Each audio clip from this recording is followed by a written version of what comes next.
Hello my dear student, आप सभी लोगों को मेरा प्यार भरा नमस्कार। आप सभी लोग कैसे हैं? उम्मीद करते हैं आप सभी लोग अच्छे होंगे और अपने आप स्टडी को कंटिन्यू भी रख रहे होंगे। तो चलिए, हमारा जो चैप्टर चल रहा था फिजिक्स में, भौतिक विज्ञान में, जो दूसरा चैप्टर था वैद्युत फ्लक्स तथा गॉस का प्रमेय, जिसमें हम लोगों ने लगभग सारी चीजें कवर कर ली थी। उसमें एक टॉपिक रह गया है। वो टॉपिक हमारा क्या होगा कि गॉस के प्रमेय की सहायता से कूलाम के नियम का सत्यापन। फिर इसको पढ़ने के बाद हम लोग आज नया चैप्टर पढ़ेंगे और वो चैप्टर हमारा होगा तीसरा चैप्टर, वैद्युत विभव। ठीक है, तो चलिए इस जो सेकंड चैप्टर है उसके टॉपिक को देखने के बाद फिर हम लोग जो है इस पे आएंगे। तो मैंने आपको पिछले क्लास में न्यूमेरिकल दिया रहा होगा, 3 न्यूमेरिकल दिया रहा होगा होमवर्क के रूप में, और उसका मैं सबसे पहले आपको आंसर बता दूं, फिर ये टॉपिक पे, और फिर हम लोग वो नए चैप्टर को देखेंगे। तो जो न्यूमेरिकल था उस न्यूमेरिकल को मैंने आपको समझा दिया था बकायदा, और आपसे मैंने बोला था कि आप जरूर उसे सॉल्व करेंगे, प्रैक्टिस करेंगे। आंसर गलत आया कोई बात नहीं, और जिसको भी अगर करने में समस्या आई होगी, नहीं आंसर आ पाया होगा, तो वो आप मुझे मेरे नंबर पे अपना नाम लिख के भेज सकते हैं। मैं आपको उस सवाल के सोल्यूशन, वीडियो सोल्यूशन आपको दे दूंगा। बट ये सवाल सिंपल से थे, आपको रख के केवल गुणा भाग करना था। तो जरा देखते हैं आंसर, मैं आपको बोल दूं, आप मैच करा लेना। ठीक है, पहला जो आंसर फर्स्ट आंसर जो होगा, पहले सवाल का आंसर 5 × 10⁻⁻6 माइक्रो कूलाम। फर्स्ट का आंसर ये होगा। ठीक, और सेकंड का आंसर कितना आएगा? फर्स्ट वाले में 5 × 10⁻⁻6 क्या निकालना था, मुझे याद तो नहीं। लैम्डा निकालना था या फिर क्या, जरा मैं इसका एक बार चेक कर लूं। ठीक है,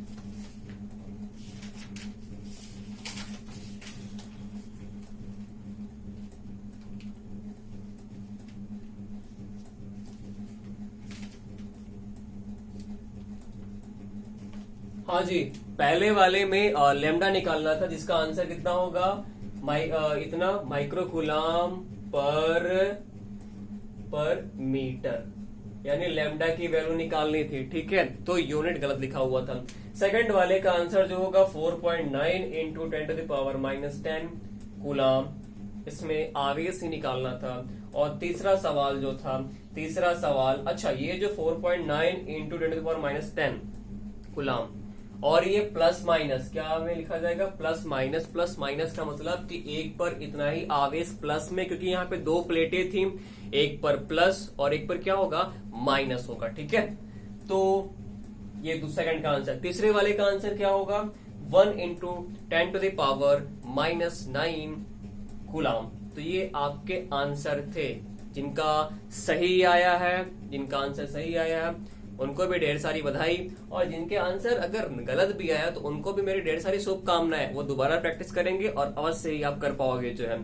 फिर भी अगर कहीं पे प्रॉब्लम आती है, कहीं पे भी अगर दिक्कत आती है, तो आप मुझसे बेहिचक पूछ सकते हो। ठीक है, इस नंबर पे आप मुझे लिख देना। ठीक है, मैं आपको तुरंत जो है उसका सोल्यूशन दे दूंगा। ठीक है, चलिए जी, तो ये हमारा सवाल था। अब हम लोग जो बचा टॉपिक था उसके बारे में बात करते हैं। ठीक है, और मिटाने वाला औजार कहाँ गया? हाँ जी, तो फिर चलिए हम लोग आते हैं इस पे। तो हम लोग गॉस की सहायता से अलग अलग डिफरेंट आकृतियां जिन पर आवेश होती थी, उसके लिए हम लोगों ने डेरिवेशन कर लिया था। जैसे कि अगर कोई मतलब लंबा तार है, ठीक है, यानी कि एक समान रूप से आवेशित लंबे तार के कारण वैद्युत क्षेत्र की तीव्रता, किसी को याद है? अगर याद हो तो जरा तुरंत आप वीडियो रोक करके कॉपी में लिखें।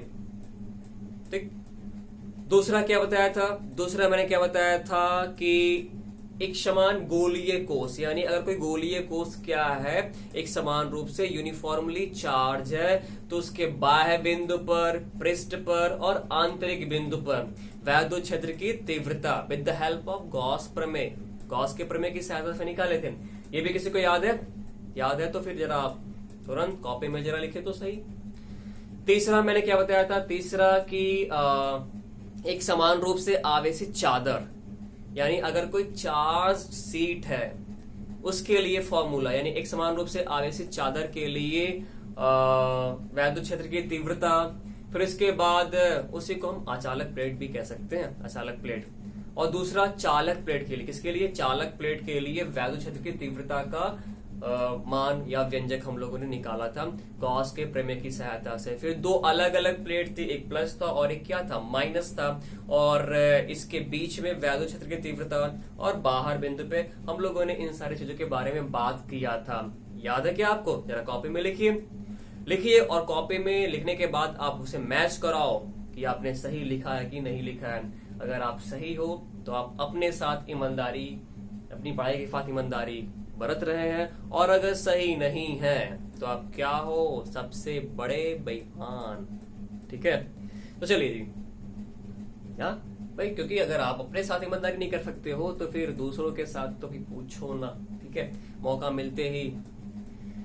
ठीक है जी, तो अब उसी गॉस की सहायता से मतलब हम लोग क्या, कूलाम के नियम का सत्यापन, मतलब एक बिंदु आवेश, लंबा तार, गोलीय कोष, समतल प्लेट, ये सब तो कर लिया। किसके लिए? बिंदु आवेश के लिए। किसके लिए? बिंदु आवेश। अगर कोई पॉइंट चार्ज है, बिंदु आवेश है, तो इसके कारण r दूरी पर वैद्युत क्षेत्र की तीव्रता कूलाम के नियम से क्या आया था, E बराबर 1/4 pi epsilon not Q upon R square. निर्वात या वायु में, किसमें? निर्वात या वायु में, एयर या स्पेस में, मतलब वैक्यूम में। ठीक है, किसी भी डायरेक्ट्रिक मीडियम में तो यहाँ पे K लिख देते थे आप। ठीक है, तो ये फॉर्मूला आया था, यानी कूलाम साहब के अकॉर्डिंग, कूलाम का नियम यही है तरीके से, और हमें यही प्रूफ करना है किसकी द्वारा, किसकी सहायता से, गॉस की सहायता से। तो चलो भैया करते हैं, बड़ा ही सिंपल सा काम होगा करना जो है। ठीक है, तो देखिए जी क्या है, यहां पे मैंने एक जो है कोई बिंदु आवेश ले लिया है। बिंदु आवेश आपको दिख रहा होगा, ये बिंदु आवेश है प्लस Q चार्ज। ठीक, अब करना क्या होता है, गॉस का प्रमेय इस्तेमाल करना है। इसके लिए आपको क्या लेना होता है, एक बंद पृष्ठ, जो मतलब जिस पर आवेश है उसको वो घेरे। ठीक है, तो एक बंद पृष्ठ ले लिया। अब बिंदु है, खा पी के मोटा होगा तो कैसा होगा, या किसके साथ ये फिट बैठेगा, गोले के साथ, तो बना लेते हैं ना। तो भैया ये एक आपने बंद पृष्ठ बना लिया, और इस बंद पृष्ठ को हम लोग गॉसियन पृष्ठ भी कहते हैं। क्या बोलते हैं? गॉसियन पृष्ठ। मैंने आपको पीछे क्लास में बताया होगा, ये आपका गॉसियन पृष्ठ है। ठीक, तो हमें क्या करना है, हमें इसी आवेश से कितनी दूरी पर, स्मॉल r दूरी पर, कितनी दूरी पर, स्मॉल r दूरी पर वैद्युत क्षेत्र की तीव्रता निकालनी है। तो इसी r दूरी का ही हम क्या करेंगे, इसको घेरते हुए एक जो है बंद पृष्ठ, क्लोज सरफेस खींच लिया, इसको हम लोग गॉसियन पृष्ठ बोलते हैं। ठीक है, तो चलो भैया, अगर यहाँ पे हम क्या करते हैं, एक छोटा सा एरिया लेते हैं, जिसको मैंने ब्लू लाइन से बना दिया हुआ है, छोटा सा एरिया। तो क्या, सबसे पहले हम यहाँ पे क्या दर्शा लेते हैं, ये चार्ज मैंने जो लिया हुआ, क्या लिया हुआ, प्लस चार्ज। क्या लिया हुआ, प्लस चार्ज। और धनावेश के कारण वैद्युत क्षेत्र की दिशा क्या होती है, धनावेश से दूर। धनावेश से क्या होता है, दूर। तो दूर का मतलब ये हो गया आपका E की दिशा। ठीक है, और अगर हम बात करें क्षेत्रफल की दिशा, ये जो मैंने एक छोटा सा पृष्ठ लिया हुआ, इस छोटे से पृष्ठ का नाम क्या है, DA। एरिया, D लगा हुआ मतलब क्या है आपका, D लगा मतलब स्मॉल एरिया। ठीक है, तो यहां पे ये हथेली हो गई, यही है पृष्ठ। तल के लंबवत क्षेत्रफल की दिशा, मैंने बार बार बोला है, क्षेत्रफल की दिशा क्या होती है, तल के लंबवत बाहर की ओर। तो तल के लंबवत बाहर की ओर करोगे तो क्या बनेगा भैया, ये बनेगा, यानी DA। ठीक है, अब दोनों समान दिशा में है, तो कोण कितना बनेगा, 0 डिग्री। अगर अपोजिट होते तो फिर कितना बनता, 180 होते, और अगर ऐसे होता तो फिर कितना बनता, 90 डिग्री। ठीक है, तो भाई यहाँ पे थीटा की वैल्यू क्या होगी, चलिए मैंने दर्शा दिया, 0 डिग्री। तो बात कर लेते हैं क्या, DA पृष्ठ से। किस पृष्ठ से? डीए पृष्ठ से गुजरने वाला वैद्युत फ्लक्स। तो क्या कोई बताएगा वैद्युत फ्लक्स का सामान्य फॉर्मूला? बताओ, कौन बताएगा? तो कितना होता है बताओ जरा भैया, क्या होता है डीए यानी फ्लक्स का फॉर्मूला? तो डी फाई ई बराबर क्या? फ्लक्स को फाई से, ई माने वैद्युत फ्लक्स, ठीक है। डे क्यों? क्योंकि एरिया अगर छोटा है तो फ्लक्स का मान भी क्या होगा? छोटा होगा। तो vector E dot D A, या आप सीधे ऐसे भी लिख सकते हो डी फाई ई बराबर E D A cos theta. और थीटा की वैल्यू कितनी है? थीटा की वैल्यू जरा यहाँ पे देखिए तो 0 डिग्री, 0 डिग्री, तो 0 डिग्री लिख दिया। तो क्या हो जाएगा? डी फाई ई बराबर ई डी ए, और कॉस 0 की वैल्यू कितना? 1। कॉस 0 की वैल्यू 1, ये हो गया आपका। तो डी फाई ई बराबर ई डी ए। ये लाइनें यहां तक सबको क्लियर है? किसी को कोई तकलीफ तो बताओ जल्दी से। अगर आपको तकलीफ होगी तो अभी कोई दोबारा इसको देखना, फिर भी समझ में नहीं आया तो आप मुझे लिख देना कमेंट में, या फिर यहाँ पे तुरंत लिख देना, ठीक है, कि सर मुझे ये लाइन समझ में नहीं आई है, ठीक है। कॉपी पे लिख के भेज देना, ठीक है, मैं आपको तुरंत क्लियर करूंगा, ठीक। तो परेशान और टेंशन होने की जरूरत नहीं, आपको चीजें सीखना है और इजी वे में सीखना है, ठीक है। तो चलो भैया, ये तो आपका हो गया स्मॉल एरिया से, किससे? छोटे से पृष्ठ के द्वारा जो ये। अब पूरे यानी पूरे गॉसियन पृष्ठ से, पूरे से निकलने के लिए क्या करते हैं? पूरे गॉसियन पृष्ठ से गुजरने वाले फ्लक्स का मान निकालने के लिए क्या कर देंगे? समाकलन, संपूर्ण समाकलन, होल इंटीग्रेशन, ठीक है। यानी क्या हो जाएगा? यानी संपूर्ण गॉसियन पृष्ठ से, संपूर्ण गॉसियन पृष्ठ से गुजरने वाला वैद्युत फ्लक्स, यही जो है इसी का समाकलन कर देंगे, यानी टोटल तो फाई ई हो जाएगा, और ये जो वैल्यू है यही वैल्यू का समाकलन करने जा रहे हैं ई डी ए, ठीक है। आप संपूर्ण समाकलन, होल इंटीग्रेशन ऐसा ये कर सकते हो, या चलिए आप सिंपल सा ऐसे ही कर लीजिए, ऐसे ही बना लीजिए। तो फाई ई बराबर डी जिसके साथ लगा उसी का समाकलन होगा, ई को बोलो भैया बाहर आ जाए, बाहर आ गया, ठीक। क्या हो जाएगा? D A. तो यहां से फाई ई बराबर ई और डी ए इंटीग्रेशन, अब मैंने बोला हुआ इंटीग्रेशन अब डीएक्स बराबर कई बार यूज हो चुका है। डीएक्स बराबर क्या होता है? एक्स होता है, इतना बराबर एक्स। जो नहीं साथी जान रहे वो इसको लिख करके याद कर ले, मैं बता दूंगा कि हाँ कैसे हुआ है, शुरुआत में मैंने इसको बताया हुआ है, ठीक है। तो इंटीग्रेशन ऑफ डी ए बराबर हो जाएगा ए, ठीक। तो ये हो गया पूरा का पूरा ए, और गोले का पृष्ठ क्षेत्रफल, गोले का पृष्ठ क्षेत्रफल, सरफेस एरिया किसी भी स्फीयर का क्या होता है? यानी ए बराबर जो होता है गोले के पृष्ठ का क्षेत्रफल 4 पाई आर स्क्वायर। क्या होता है? 4 पाई आर स्क्वायर। लिख सकते हो इसको गॉसियन पृष्ठ का क्षेत्रफल, गॉसियन पृष्ठ का क्षेत्रफल। गॉसियन पृष्ठ कैसा है? गोलीय है, और गोले का पृष्ठ क्षेत्रफल ये होता है। ये वैल्यू आप उठा करके इसी पे रख दोगे, तो फाई ई बराबर कितना हो जाएगा? ई और ए की जगह 4 पाई आर स्क्वायर। ये लाइन आ गई, ठीक है। किसी को कोई दिक्कत, कोई समस्या यहाँ पे तो जल्दी बताइए, ठीक है। यहाँ तक ये चीजें आ गई। अब हम बात कर लेते हैं कि भैया ये तो हमारे अनुसार आया, बट गॉस के अकॉर्डिंग क्या होता है? गॉस के अनुसार जरा वो हम लोग, गॉस साहब क्या कहते हैं भैया?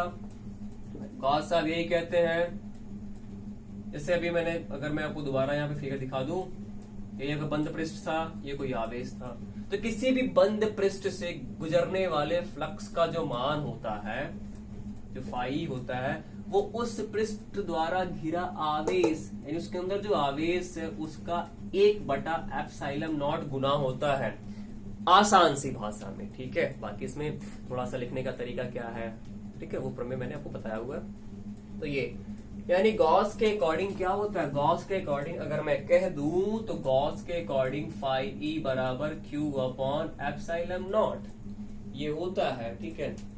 तो समीकरण नंबर 2, समीकरण 1 और 2 से, समीकरण 1 और 2 से भैया हम भी सही हैं, गॉस साहब भी सही हैं, और दोनों लोग एक ही बात को कह रहे हैं, बस कहने का तरीका अलग है। तो दोनों को बराबर कर दो ना, बराबर। समीकरण 1 व 2 से, समीकरण 1 व 2 से, ठीक है, ये भी फाई को बता रहा है और ये भी फाई ई को बता रहा है, ठीक है। तो क्या हो जाएगा, यानी E4 पाई आर स्क्वायर बराबर Q अपॉन एप्सिलम नॉट, तो यहां से E बराबर क्या हो जाएगा, इसको इधर भेज दो ना, भेज दो इनको इधर, तो हो जाएगा 1/4 पाई, एक लाइन में बचा लू अगर आप लोगों की इजाजत हो तो, ठीक है, 4 पाई, और एप्सिलम नॉट ये भी कांस्टेंट है तो इनको साथ में लिख दिया, Q अपॉन आर स्क्वायर, तो ये आपका आ गया, ठीक है, यही था, यानी कूलाम के अकॉर्डिंग तो यही आ रहा था ना, तो ये कूलाम का नियम है, ठीक है, जो कि आपने किसकी सहायता से, गॉस के प्रमेय की सहायता से इसको प्रूफ किया। आपके एग्जाम में आ जाएगा 3 नंबर में, ठीक है, कि गॉस के प्रमेय की सहायता से कूलाम के नियम का सत्यापन कीजिए। तो आपने देखा चीजें सेम, जो पिछला आपका अगर गोली कोस वाला पढ़ा रहा होगा तो बिल्कुल एकदम वही राम कहानी है, ठीक है, ठीक। तो आप बिल्कुल इसको कर सकते हैं, आसानी तरीके से कर सकते हैं। अगर आप गोलीय कोस वाला तैयार किए हैं तो इसको कर, बिल्कुल इस पे मेहनत करने की जरूरत ही नहीं पड़ेगी, ठीक है, आप इसे आसानी से कर पाएंगे और सीख पाएंगे, ठीक है। तो चलिए, उम्मीद करते हैं आपको चीजें क्लियर हुई होंगी, और अगर आपको अच्छा लग रहा होगा, ठीक है, तो आप इसे जरूर, जितने भी लोग देखते हो आप लाइक जरूर कर दिया करें, और शेयर कर दिया करें अपने अन्य साथियों को, ताकि उनको भी ज्यादा से ज्यादा लोगों को लाभ मिले, और वही मेरी एक तरीके से सच्ची कमाई है, ठीक है, ताकि कम से कम ज्यादा लोगों को इसको लाभ मिल सके, ठीक है। और इसको लाइक, शेयर, और जो भी नए साथी हैं, ठीक है, वो इस चैनल को सब्सक्राइब जरूर कर लिया करें, ठीक है, ताकि उनको जो भी क्लासेस होती हैं वो क्लासेस उनको मिल सके, ठीक है। चलिए, अब हम लोग जो है नए चैप्टर पे आते हैं, ठीक है। नया चैप्टर हमारा क्या होगा, नया चैप्टर जो होगा वैद्युत विभव, इसके बारे में हम लोग बात करेंगे, ठीक है।